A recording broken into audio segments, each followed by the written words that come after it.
ನಾನು ಪ್ರಭಾರಿ ಕ್ಷೇತ್ರ ಶಿಕ್ಷಣ ಅಧಿಕಾರಿ ಆಗಿದ್ದೀನಿ. SLC ಸಂಬಂಧಪಟ್ಟ ಪಠ್ಯ ವಿಷಯಗಳೆಲ್ಲ ಡಿಸೆಂಬರ್ ಅಷ್ಟಿಗೆ ನಾವು ಮುಗಿಸಿದ್ದೀವಿ. ಅದು ಎಲ್ಲ ಶಾಲೆಗಳಿಂದ ಖಾತ್ರಿ ಪಡಿಸಿಕೊಂಡಿದ್ದೀವಿ. ಎಲ್ಲ ಶಾಲೆಗಳಲ್ಲೂ irrespective of government aided unaided ಎಲ್ಲರೂ ಅವ್ರ ಪೋರ್ಷನ್ಸು ಮುಗಿಸಿದ್ದಾರೆ. ಇವಾಗ ಆಲ್ರೆಡಿ ಭಾನುವಾರ ಕ್ಲಾಸಸ್ಸು, ಬೆಳಗ್ಗೆ special classes, evening special classes ಎಲ್ಲ ಕಡೆ ನಡೀತಾ ಇದೆ. ಅದನ್ನು ನಾವು ಫಾಲೋ ಅಪ್ ಮಾಡ್ತಾಯಿದ್ದೀವಿ. ಅದರ ಜೊತೆಗೆ ನಮ್ಮ ಡಿಪಾರ್ಟ್ಮೆಂಟಿಂದ ಬಿಟ್ಟಿರುವಂತಹ ಪ್ರಶ್ನೆ ಪತ್ರಿಕೆಗಳು ಮತ್ತು ಬೋರ್ಡಿಂದ ಬಿಟ್ಟಿರುವಂತಹ ಪ್ರಶ್ನೆ ಪತ್ರಿಕೆಗಳು ಎಲ್ಲದನ್ನು ನಾವು ಮಕ್ಕಳಿಗೆ ಫಾಲೋ ಅಪ್ ಮಾಡಿಸ್ತಾ ಇದ್ದೀವಿ, ಪ್ರಾಕ್ಟೀಸ್ ಮಾಡಿಸ್ತಾ ಇದ್ದೀವಿ. ಶಾಲೆಗಳಲ್ಲಿ ಗುಂಪುಗಳನ್ನು ಮಾಡಿಸ್ಕೊಂಡು ಉತ್ತಮ ಆ್ಯಾವ್ರೇಜ್ ಮಕ್ಕಳು, ಅಬವ್ ಆ್ಯಾವ್ರೇಜ್, ಬಿಲೋ ಆ್ಯಾವ್ರೇಜ್ ಮಕ್ಕಳು ಹಾಗೆ ಡಿವಿಷನ್ ಮಾಡಿಸ್ಕೊಂಡು ನಾವು ಬಿಲೋ ಆ್ಯಾವ್ರೇಜ್ ಮಕ್ಕಳ ಕಡೆಗೇ ಜಾಸ್ತಿ ಒತ್ತನ್ನು ಕೊಟ್ಟು ಟೀಚರ್ಸ್ಗೆ ಎಲ್ಲ ಹೇಳಿ ನಾವು ಅದನ್ನು ಇಂಪ್ರೂವ್ ಮಾಡೋಕ್ಕೆ, ಆ ಬಿಲೋ ಆ್ಯಾವ್ರೇಜ್ ಮಕ್ಕಳು ಪಾಸ್ ಆದಷ್ಟು ಅವ್ರಿಗೆ ತಯಾರಿ ಮಾಡಿಸ್ಬೇಕು ಅಂತ ಎಲ್ಲ ಕಡೆ ಹೇಳಿದ್ದೀವಿ. ಇಂಟರ್ನಲ್ ಮಾರ್ಕ್ಸ್ ಬಂದಾಗ 3 ಸದಸ್ಯ ಸಮಿತಿ ಅಂತ ರಚನೆ ಆಗಿದೆ. ಅದು ಬೋರ್ಡಿನ ಆದೇಶ, ಅದನ್ನು ಪೂರ್ತಿಗೊಳಿಸಿದ್ದೀವಿ. ಅಲ್ಲಿ ಎಲ್ಲೆಲ್ಲಿ ಲೋಪಗಳಿತ್ತು ಅವ್ರಿಗೆಲ್ಲ ಕರೆದು ನಾವು ರಿವ್ಯೂ ಮಾಡಿಸಿದ್ದೀವಿ ಮತ್ತು ಅವ್ರಿಗೆ ಅದನ್ನು ಸರಿಪಡಿಸ್ಕೊಳ್ಳೋಕ್ಕೂ ಹೇಳಿದ್ದೀವಿ. ಮತ್ತು ಇವಾಗ ತಂಡಗಳನ್ನು ಮಾಡಿದ್ದೀವಿ. ನಮ್ಮ EOಸನ್ನು ಇಟ್ಕೊಂಡು, ಎಕ್ಸ್ಪೀರಿಯನ್ಸ್ HMಸ್ಗಳನ್ನು ಇಟ್ಕೊಂಡು ಟೀಮ್ಸ್ಗಳನ್ನು ಮಾಡಿಸ್ಬಿಟ್ಟು ಪ್ರತಿಯೊಂದು ಶಾಲೆಗೆ ವಿಸಿಟ್ ಮಾಡಿ ಅವ್ರು ಏನು ಮಾಡ್ತಾ ಇದ್ದಾರೆ ಫಾಲೋ ಅಪ್ ಮಾಡಿಸೋಕ್ಕೆ ಮತ್ತು ನಮಗೆ ಆ ಪ್ರಗತಿಯ ಬಗ್ಗೆ ವಿಷಯಗಳನ್ನು ತಿಳಿಸೋಕ್ಕೇನು ಈ ತಂಡಗಳನ್ನು ಮಾಡ್ಕೊಂಡಿದ್ದೀವಿ. ಮತ್ತು ಇನ್ನೊಂದು, ನಮ್ಮ DC ಒಂದು ಆದೇಶದ ಮೇರೆಗೆ ಜಾಸ್ತಿ ಕಾನ್ಸಂಟ್ರೇಟ್ ಕೊಡಬೇಕಾಗಿರುವುದು ಕಡಿಮೆ ರಿಸಲ್ಟ್ ಬಂದಿರುವ ಮಕ್ಕಳ ಶ್ರೇಣಿಗೆ, ಅದು ಬಾಯ್ಸು ಮತ್ತು SCಯಲ್ಲಿ ಒಂದು ಸ್ವಲ್ಪ ಮಕ್ಕಳು ಹಿಂದಿದ್ದಾರೆ.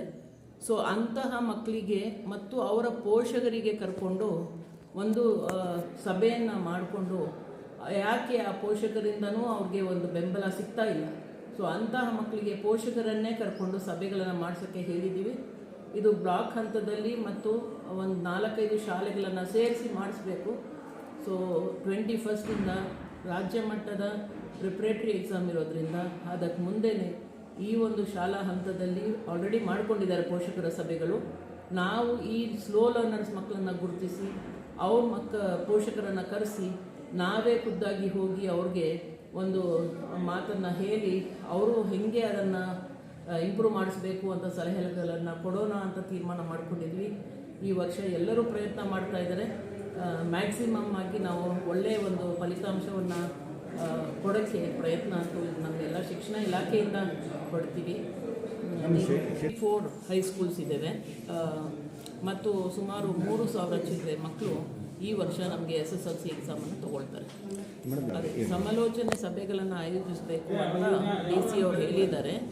ಸೊ ಈ ಸ್ಲೋ ಲರ್ನರ್ಸ್ ಮಕ್ಕಳು ಮತ್ತು ಯಾರು ಆತಂಕ ಪಡ್ತಾರೆ ಅವ್ರಿಗೆ ಕರೆದು ಅವ್ರಿಗೆ ಆ ಪರೀಕ್ಷೆ ಭಯ ದೂರ ಮಾಡೋಕ್ಕೇ ನಾವು ಸ್ಪೆಷಲಾಗಿ ಸಭೆಗಳನ್ನು ಮಾಡಿಸ್ತಾ ಇದ್ದೀವಿ.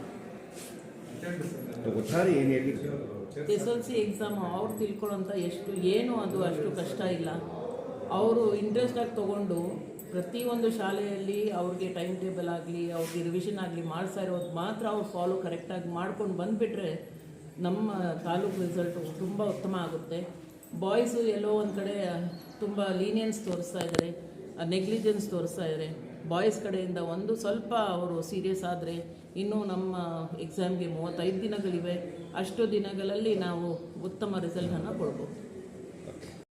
ರಾಜ್ಯದಲ್ಲಿ ಹೆಚ್ಚಿಗೆ ಕೃಷಿ, ರೇಷ್ಮೆ ಮತ್ತೆ ಬೋರ್ವೆಲ್ ಕೊರೆಯುವಂತ ಜಾಗಗಳಲ್ಲಿ ಮತ್ತೆ ನಗರ ಪ್ರದೇಶ, ಸಣ್ಣ ಕೈಗಾರಿಕೆಗಳು ಮತ್ತೆ ಶಾಮಿಲ್, ಹೋಟೆಲ್, ಕಳ್ಳು ಕ್ವಾರಿ, ಮಾಂಸ ಸಂರಕ್ಷಣಾ ಘಟಕ, ಇಟ್ಟಿಗೆ ಕಾರ್ಖಾನೆ, ಕೆಲವು ಕಡೆ ಹೆಚ್ಚಿಗೆ ನಮ್ಮ ಜೀತದಾರರು ಇರುವುದು ಕಂಡು ಬಂದಿರುತ್ತದೆ.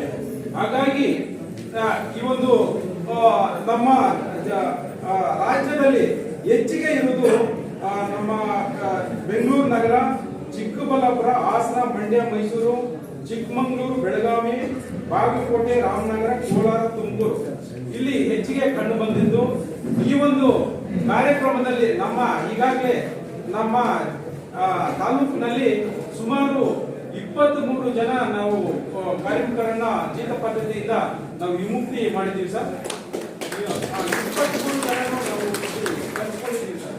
ಅವರಿಗೆ ಅವ್ರಿಗೆಲ್ಲ ಕೂಡ ನಾವು ಗ್ರಾಮ ಪಂಚಾಯತಿ ವತಿಯಿಂದ, ತಾಲೂಕು ಪಂಚಾಯತಿ ವತಿಯಿಂದ, ಸರ್ಕಾರದ ವತಿಯಿಂದ ಏನೇನು ಸೌಲಭ್ಯಗಳು ನಾವು ಕೊಡಬೇಕು, ಅವ್ರಿಗೆ ಮನೆ ಇರ್ಬೋದು, ನಿವೇಶನ ಇರ್ಬೋದು, ಬೇರೆ ಬೇರೆ ಬ್ಯಾಂಕಿಂದ ಸಾಲ ಸೌಲಭ್ಯ ಇರ್ಬೋದು, ಅದೆಲ್ಲ ಕೂಡ ಅವರು ಕೊಟ್ಟು ಆ ಜೀತದಿಂದ ವಿಮುಕ್ತಿ ಮಾಡಿ ಪುನರ್ವಸತಿಯನ್ನ ಕಲ್ಪಿಸುವಂತ ಕಾರ್ಯಕ್ರಮ ನಾವು ಈ ಒಂದು ಡೆವಲಪ್ಮೆಂಟ್ ಇಲಾಖೆಯಿಂದ ನಾವು ಈಗಾಗಲೇ ಮಾಡಿದ್ದೀವಿ ಸರ್. ಹಾಗಾಗಿ ಈ ಒಂದು ವಿಚಾರವನ್ನ ತಮ್ಮ ಮುಂದೆ ಹೇಳಕ್ಕೆ ನಾನು ಇಷ್ಟಪಡ್ತಾ ಇದ್ದೀನಿ ಸರ್. ಹಾಗಾಗಿ ಎಲ್ಲರೂ ಕೂಡ ನಾವು ಮಾಡಬೇಕಾಗಿರೋದು ಹೆಚ್ಚಿಗೆ ಮಾತಾಡಕ್ಕೆ ಅವಕಾಶ ಇಲ್ಲ. ಹಾಗಾಗಿ ಗ್ರಾಮ ಮಟ್ಟದಲ್ಲಿ ಎಲ್ಲೇ ಕೂಡ ಇಂಥದ್ದು ಈಗಾಗಲೇ ನಾವು ವಿಮುಕ್ತಿ ಮಾಡಕ್ಕೆ ವ್ಯವಸ್ಥೆಗಳೆಲ್ಲ ಸರ್ವೆ ಮಾಡಿದೀವಿ. ಎಲ್ಲೆಲ್ಲಿದ್ದಾರೆ ನಾವು ಅಲ್ಲನ್ನು ಕಂಡು ಹಿಡಿದಿದ್ದೀವಿ. ಅವರ ಪುನರ್ವಸತಿ ಕೂಡ ನಾವು ಮಾಡಿದ್ದೀವಿ. ಈಗ ಅಕಸ್ಮಾತ್ ಏನಾದರೂ ಇದ್ರೂ ಕೂಡ ನಾವು ಅದನ್ನ ತಹಶೀಲ್ದಾರ್ ಗಮನಕ್ಕೆ ಇರ್ಬೋದು, ಇಲ್ಲ ನನ್ನ ಗಮನಕ್ಕೆ ಇರ್ಬೋದು, ಇಲ್ಲ ಪೊಲೀಸ್ ಇಲಾಖೆ ಗಮನಕ್ಕೆ ಇರ್ಬೋದು, ನಾವು ತಂದ್ರೆ ಅದನ್ನು ನಾವು ಯಾವ ರೀತಿ ಕಾನೂನಲ್ಲಿ ಏನು ಮಾಡಬೇಕು ಅಂತ ಹೇಳಿ ನಾವು ಆ ಸಮಿತಿ ಮುಖಾಂತರ ನಾವು ವ್ಯವಸ್ಥೆ ಮಾಡಕ್ಕೆ ನಾವು ಸಿದ್ಧ ಇದ್ದೀವಿ. ಹಾಗಾಗಿ ಎಲ್ಲರೂ ಕೂಡ ನಾವು ಗ್ರಾಮ ಮಟ್ಟದಲ್ಲಿ ಇರುವಂತ ನಾವೆಲ್ಲರೂ ಕೂಡ ಈ ಒಂದು ಕಾರ್ಯವನ್ನು ಕೈಗೊಳ್ಳಬೇಕಂತ ನಾನು ನಮ್ಮೆಲ್ಲರಿಗೂ ಕೂಡ ಮನವಿ ಮಾಡುತ್ತಾ ಈ ಒಂದು ಸಭೆಯಲ್ಲಿ ಒಂದು 4 ಮಾತು ಮಾತಾಡಲು ಅವಕಾಶ ಮಾಡಿಕೊಂಡ ವೇದಿಕೆ ಮೇಲೆ ಇರತಕ್ಕಂಥ ಎಲ್ಲ ಹಿರಿಯರಿಗೂ, ನ್ಯಾಯಾಧೀಶರಿಗೂ, ವಕೀಲರಿಗೂ ಎಲ್ಲರಿಗೂ ನಮ್ಮೆಲ್ಲರೂ ಕೂಡ ವಂದಿಸಿ ನನ್ನ ಮಾತು ಮುಗಿಸ್ತಾ ಇದ್ದೀನಿ. ಜೈ ಹಿಂದ್.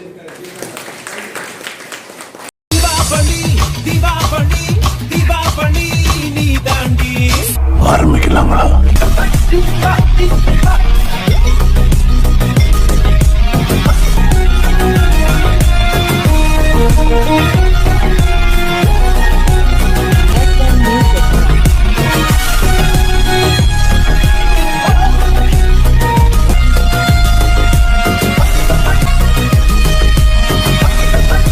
தரம் என்றும் நிரந்தரம், தரம் என்றும் நிரந்தரம், தரம் என்றும் நிரந்தரம். வாங்க.